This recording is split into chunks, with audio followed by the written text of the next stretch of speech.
for the next Soul Finder, and we're going to do something a little bit different right now, Kathy. All right, great. Because you usually come in and we talk for a little bit and then we start recording. Right. And a lot of times I think, man, I wish we were recording that conversation. Exactly. So we're recording right now. Uh-huh. We have no idea what we're going to talk about. Right. I do have an idea for topic number 1. Okay. And we'll Let's go. see if we can make it work. If it doesn't work, we just hit delete. Okay. Simple. And the broad topic is, can you help someone who is not ready to be helped or doesn't want help? And where I'm going is like the drug addict, Mm-hmm. the alcoholic, Mm-hmm. the serial cheater. Mm-hmm. If they don't want to be helped, if they don't want to change, then excuse my language, but hell no, you can't. The only little glimmer of hope would be to surround them, which they're not going to stay in that surroundings, of people that's out of that different environment can change people. It can help them decide that they want to change.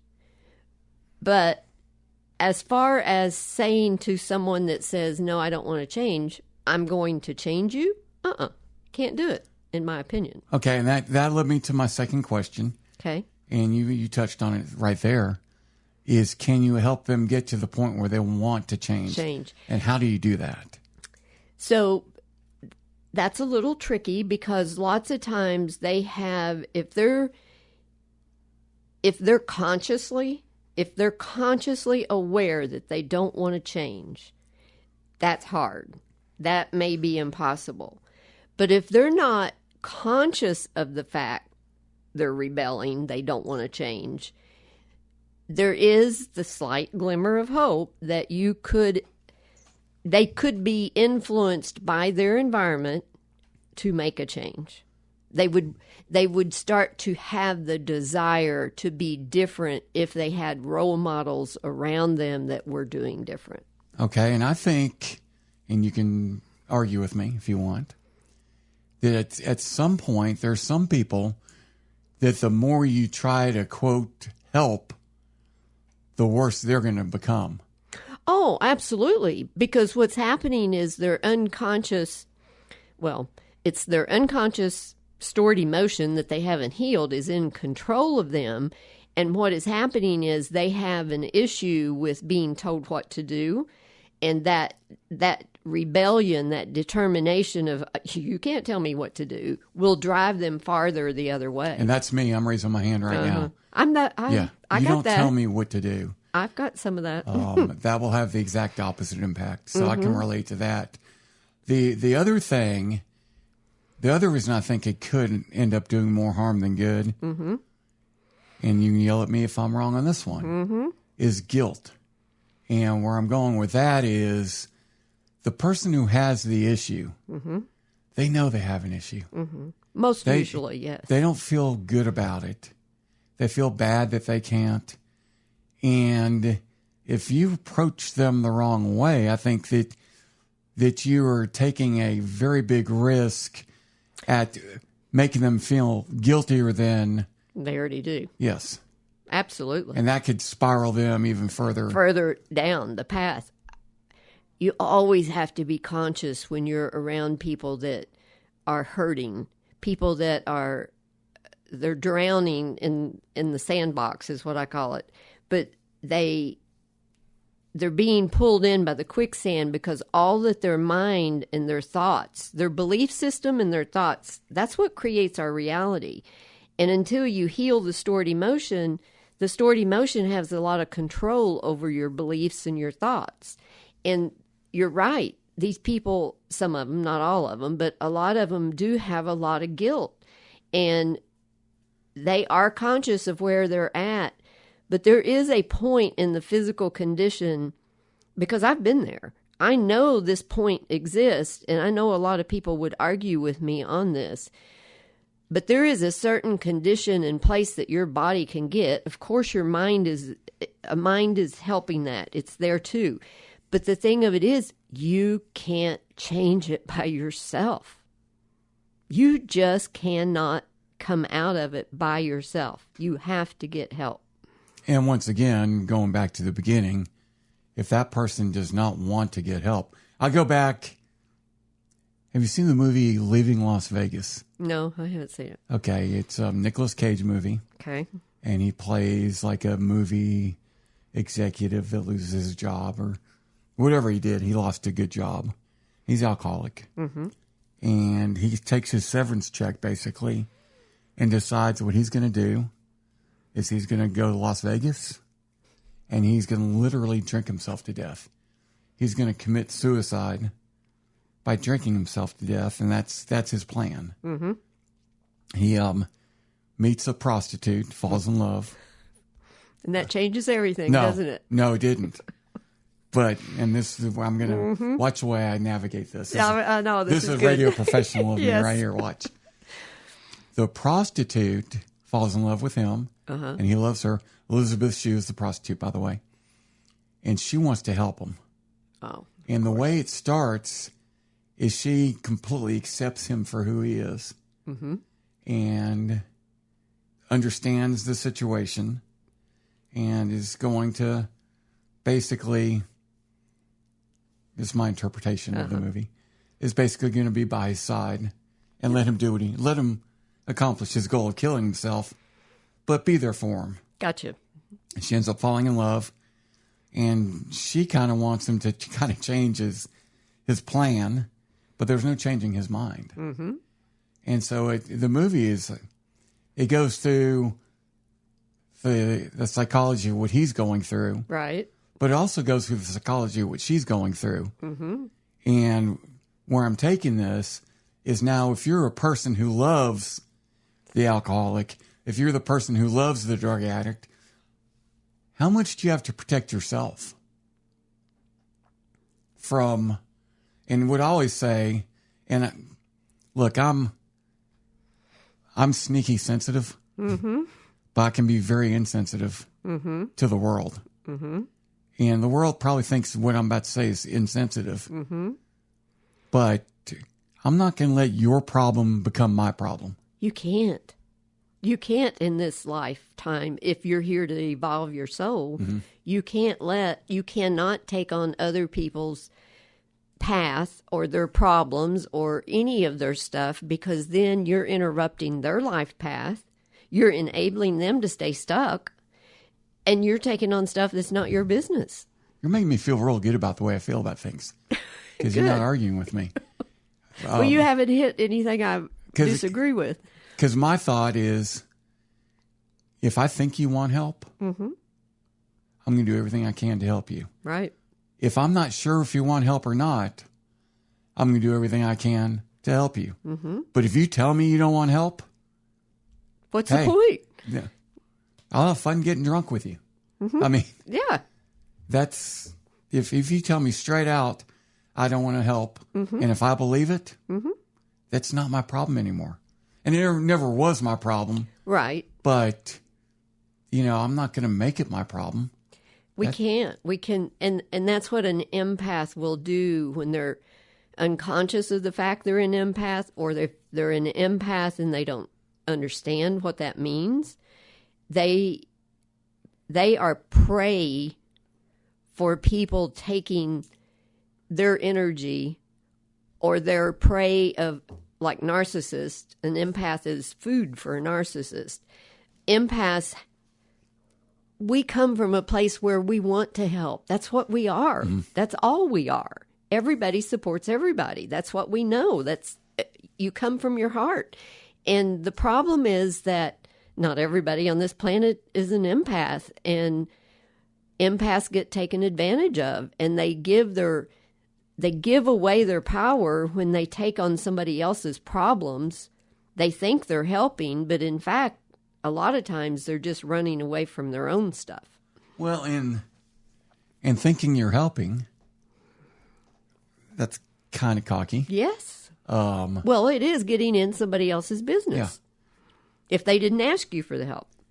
And once going back to the negative impact, I've never been a part of an intervention. I've seen the TV show, And I personally think that one of the worst things you can do is tell an addict, do you have any idea the other people that you're hurting? That's a manipulation right there. That's throwing guilt on them. Mm-hmm. That's trying to shame them. And that's not right. You're killing your family. Yeah. Your family cares about you, and now they're struggling. Well, that's their problem. Mm-hmm. And I've always thought that was just the wrong way to go about things. Yeah, I agree. To me, the right way to go about things is, you know how much better your life would be if you could kick this habit?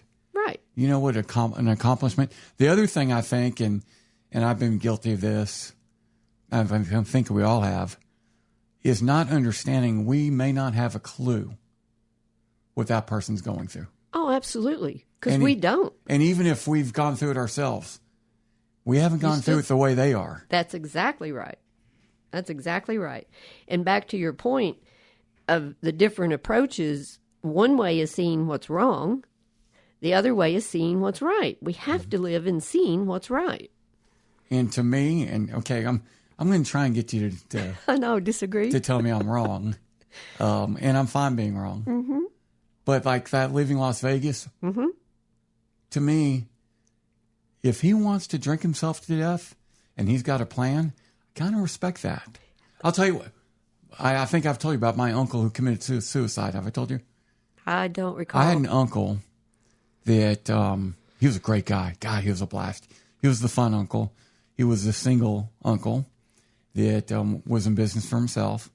He never hit it big, but he was able to support himself, which I respect the hell out of. Right. If you can be in business for yourself and just simply support yourself, that's a success. Mm-hmm. He committed suicide. And when they found him, he was kind of like the black sheep. He had two brothers, my father and my other uncle. And this one was kind of the black sheep of the family a little bit. Didn't really have any demons or what. He wasn't a bad dude, but just he lived out of town. He didn't live in the same town with his brothers. And, you know, we saw him like once every 3 or 4 years. But when we saw him, it was a blast, you know. He took me to my first R-rated movie and things like that. Well, he committed suicide, and that could be really sad. Right. It probably should be, but I'm kind of backwards. When they found him in his apartment, he had shot himself in his bathtub.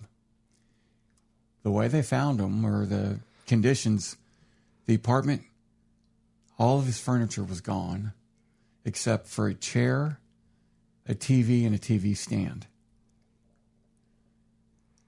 He had lined the bathtub up with plastic and shot himself. Mm-hmm. The suicide note was on his chest. Mm-hmm. And you open the envelope, and they found $200 and the suicide note. The suicide note explained that I've recently been diagnosed with a heart condition. I don't have medical insurance. I don't want to be a burden on anyone. So this is a decision I made. I donated all of my belongings to the Boys and Girls Club of Houston. Can someone please make sure that the TV and the chair also get donated? Because he kept that there for... till he was ready. Yeah. And the $200 is for the person who's going to have to clean this up. And I sincerely apologize that you're going to have to clean this up. And the people in my family were like, not only were they devastated, but they were mad that he killed himself. That's irresponsible. It's cowardly. And I'm like, well, no, he had a plan. He didn't leave a family. He didn't have kids. Mm-hmm. And I understand. See, that's the thing I think people don't understand is they paint everything with a broad brush. Mm-hmm. And yes, the father who's going through financial difficulties and decides his way out is to kill himself, yeah, that's cowardly rather than fighting. Right. But the guy who has no dependents and does that, that's not cowardly to me. That's... Oh, no, I wouldn't call that cowardly. I mean, I don't agree with it, but I'm not going to... I'm not even going to go as far as to say I don't agree with it. Oh, wow, okay. Wow, okay. Why do you? Why do I not agree with it? Yes. Probably because of my faith. I think that the Lord has a plan, and I don't think suicide is part of that plan. Okay. I just don't. There's no telling if the man had the heart to give everything to the Boys and Girls Club of Houston, then maybe he could have, while he was living, contributed a little bit more. Maybe. Maybe. And so. And that's your judgment. That is my judgment. And you didn't walk in his shoes. No. You don't know how serious the condition was he was told about. Nobody does. Well, no, but you know what? Here's what I do know, though, Kathy. I do know that the condition I faced right can be reversed. Was about as serious as it can get. When doctors tell you straight out, yeah, one doctor told me you're going to die, and then the others were like, we don't know. Mm-hmm. We don't know if you're out of the woods yet. You have options, and one of the options is to give up. It is. It is. And I'm not going to say that I fought mentally, maybe. I don't even know if I fought. I didn't feel like I was fighting for my life. I didn't feel like when I was going through that, I didn't feel like I was fighting for my life. But I guess in a way I kind of was. Well, if you hadn't had the desire to live, I'm a little iffy on this, but I think if you hadn't had that desire, then you may not have made it through. Yeah. Yeah, I think that I kind of, yeah, you know Agree what? Agree with that? That still kind of confuses me because I'm fine. Either way. Either way. Well, think about this. So we talk about soul's purpose, and we talk about the earth being a planet to evolve your soul. And the way that we evolve our soul is to experience things. What if your uncle wanted to experience suicide so that he understood it better? I thought you were going to hit the nail on the head there. Because as I'm sitting here thinking about and listening to your words, I thought you were going to go somewhere else. Oh, where'd you think I was going? And I think this hits the nail on the head, but I'm thinking out loud. So okay. I think maybe the difference between me and my uncle I didn't feel like I'd served my purpose yet. Right. You weren't finished. And maybe he did. And in my belief system today, what I believe is if it hadn't been his time, he wouldn't have succeeded. That's, shouldn't have even tried, though.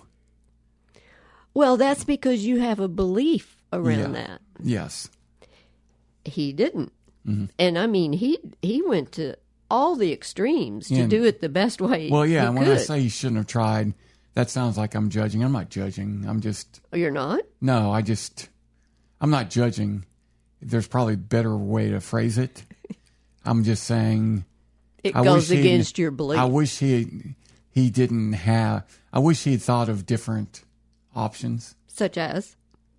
Such as letting nature take its course. Such as... Oh, you want him to suffer for 10 years and die then? And go through a lot of heart procedures, maybe? Well, no, no, okay, and that's the... You don't know. Well... I don't know. I know where I'm at, and I'm not planning on letting them put me... I mean, a living will, saying I don't want to go through those procedures. Right. That is an option. Right. That's an option that I've exercised. How do you know with his heart condition that he wouldn't have been... I don't. In a disabled type situation where he couldn't have done the activities he enjoyed? I don't. I mean, we don't know.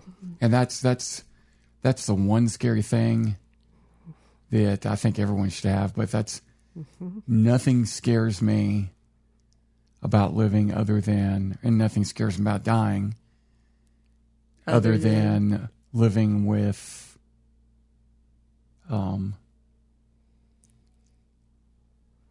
limitations? Yes, there you go. Good. So and being a burden. Right. Right. Because we know there's lots of people living with limitations that they can't control, right? Yes. I want to go back real quick. Go back. I'm not ignoring what you're saying. I know. As I'm thinking about it, we talked about interventions. I think that in his case, if people had known Yes. the situation, Yes. the way that note was written, he would have accepted help. He didn't want to, but that's the type of, to me, that's the type of situation where I can walk through it, and he didn't think that he had people that were willing to help. To genuinely, he knew he had people that were willing to help if they had to, but I think he didn't think he had people that would really want to help. Well, and that goes back to the situation that he was in his life, what he believed and what he thought. And there again, that's some of the stored emotion that was telling him, nobody wants me. Nobody wants to help me. I'm here all alone. I have no money for health care, blah, blah, blah. That's all stuff he had never healed. Yeah. Yeah, without a doubt. And that's how it controls us. And he, in a way, basically said, I don't want help. The ultimate way. And that could be, I mean, another way of looking at this could be a continuation of lifetime after lifetime after lifetime that he has played this out in different scenarios of, I don't want help. Oh, there's no doubt. And that's his soul's purpose, is to figure out how it's okay to accept help and to heal that part. Yeah, there's no doubt that, because I can completely relate to that. That's why there's no doubt in my mind. Well, it's a generational thing because you have it. Yeah. It's running in the lineage of the generations. And you could very well be the warrior that is here to stop that repeating lineage. I don't know. That's okay. I'm just saying, you still have the possibility. I won't argue He's already with that. gone. Yeah. He didn't heal it, but he may have helped heal it in certain ways because you witnessed what he did. You felt it. You went through that part of it. So he made an impact on that repeating cycle. Yeah. To help bring it to awareness, if nothing else. And as we wrap this up, let's go back to not letting other people's problems become yours. Yes. And I think that suicide is a very good example because a lot of people in my family, at least for a time, let it become their problem. They were bitter. They were mad. No. That's not doing you any good. It's not doing him any good. No. The alcoholic who tells you he doesn't want help, you can only do what you can do. That's exactly right. And letting it become your problem isn't going to help anyone. Absolutely not. And including that alcoholic. Well, that's what I was getting ready to say. The alcoholic that just refuses and doesn't want help, that doesn't mean that you give them money to go buy alcohol. That doesn't mean that you let them steal from you. You do not, you have to set your boundaries. Right. You don't enable them. You set your boundaries as to who you are and what you need in your life too at the same time. And you let them go do what they want to do. And I think it's it's like threading a needle for some people. Oh, it's hard when it's someone you love. Because they feel like they're turning their back. Of course. You don't have to turn your back on them. But, I hate to, the way I'm saying it, I'm like telling people what to do. I don't like doing that. No, you don't.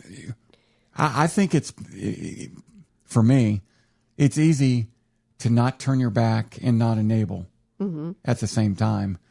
I think that a lot of people, it's one or the other. It is. You're right. Because they can only see black or white. Yeah. You either do this or you do this. And there's no in between where you can still be civil to the person when he's not laid out, passed out. Yeah, with me, it's, hey, I'll be your friend, but once you become a jackass. Yeah, I'm gone. Yeah. That's your boundary. That's what I'm talking about. I know who you are. I know what you're about. And I do like you. I do love you. And we're good. I'm not going to make it my problem. But part of me not making it my problem means that there's going to be a line. Yeah. And when you cross that line, I'm out. No, that's how I see it. Totally. All right. How do you like that? Way to go, me. High five. All right. Okay, well, we tackle that one. I think that'll come up more and more. Because I think that's something going on lately. And when I say lately, the last 15, 20 years, more than ever before. What is? Intervention type stuff. Obviously I wasn't around in the 50s or the 40s, but I think we kind of are in each other's business a little bit more and feel like we're entitled to be. Yeah. And that's not, I don't think that's good. Yeah. All right. Well, thank you. Thank you. KathyDCarter.com is where you can go to find all of these episodes and to find out all sorts of great information about Kathy. KathyDCarter.com.